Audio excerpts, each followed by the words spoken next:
Welcome back to Summer Lunch Plus at Home. Can you believe we're in week 7 of the program already? Wow, this summer's flying by. I've seen how much your skills have improved from the start of the program, and so today I've got a pretty advanced project for you to try. But I know you're up to the challenge. We're going to be making from scratch one of the best after-school snacks. Pizza Pops!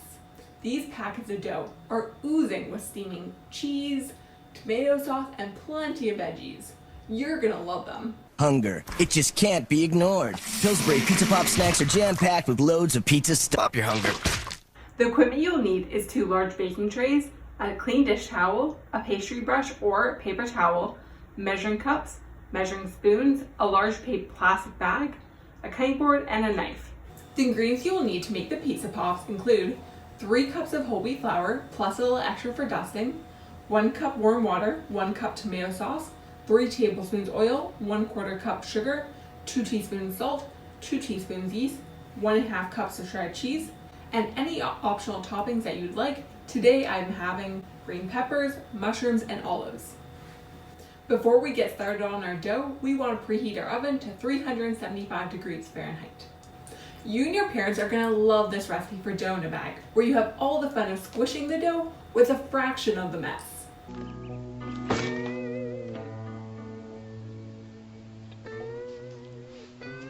Hi. Into our bag, we're going to add 1 cup of flour. We're going to add the sugar, yeast, and water.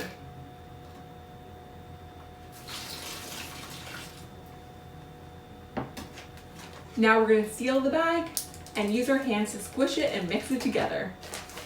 Make sure that's sealed tightly.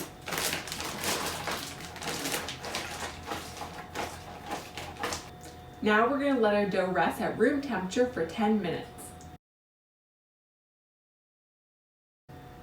Our bag has rested for 10 minutes and I can see lots of bubbles and smell the yeast. I'm going to add in now 1 cup of flour, the oil, and salt.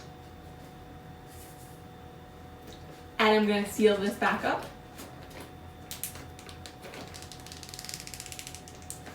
And we're going to squish it some more until it's all mixed together. Give it a nice massage. Yeast is what causes our dough to rise. Sugar and yeast are commonly added together because sugar provides energy for the yeast to grow. Our dough is mixed and we're going to add in the remaining flour.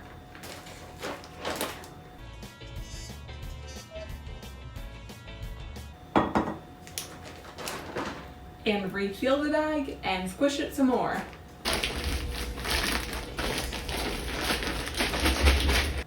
Now on a clean work surface, you want to sprinkle a light layer of flour.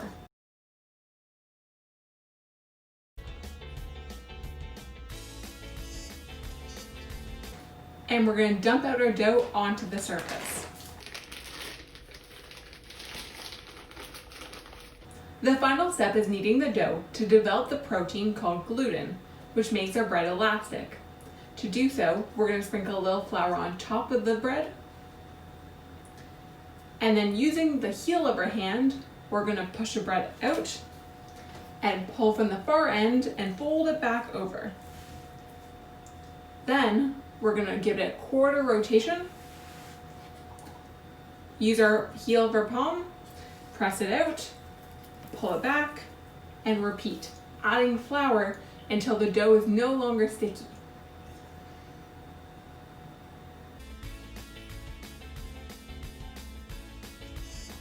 We need to knead the dough for 5 minutes.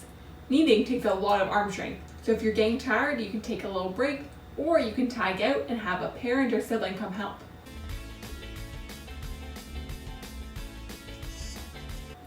Now that our dough is kneaded, we're going to place it in a bowl and cover it with a clean dish towel. Then we're going to allow it to rest for 30 minutes. Our homemade Pizza Pops use whole wheat flour and veggies for added fiber and vitamins. They use much less saturated fat, salt, and preservatives than the commercial version. Plus, everything tastes that much better knowing that you made it yourself.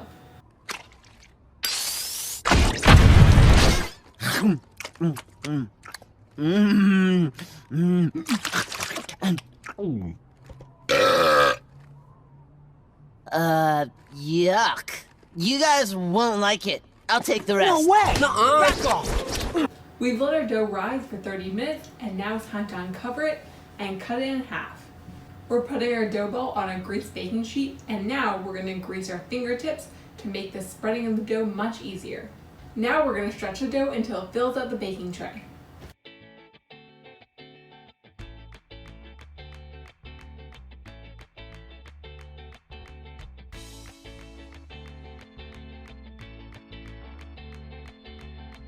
Alright, our dough is in a nice rectangle and we're going to cut it into 4 pieces.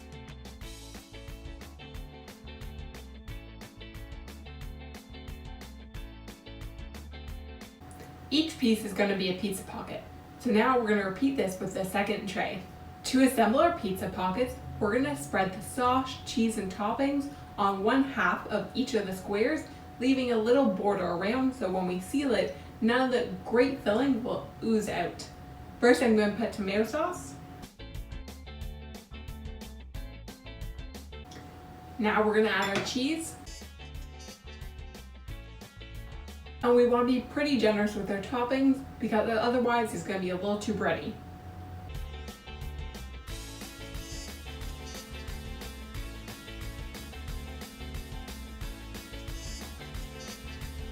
To seal the pizza pops, we're going to take the plain dough half and fold it over the half with toppings.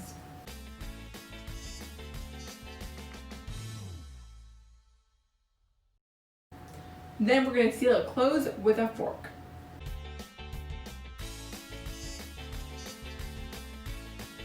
Once you've made both trays of dough into pizza pockets, you want to brush the top with either oil or 1 egg beaten in order to make a nice golden crispy crust.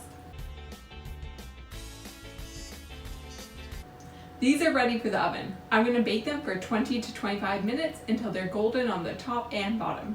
Be very careful if you're eating the pizza pop straight from the oven because the filling will be bubbling hot and you probably will burn your tongue.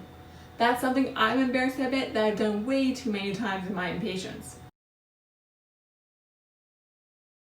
So it's best if you cut them in half first and let some of the steam release. The pocket is oozing with all the delicious filling. I'm going to give it a try. Super cheesy and delicious, much better than the original pizza pops. You'll never want to go back after trying these. For more recipes, videos, and activities, visit summerlunchplus.com. Be sure to like and subscribe to our YouTube channel and follow us on Instagram for updates.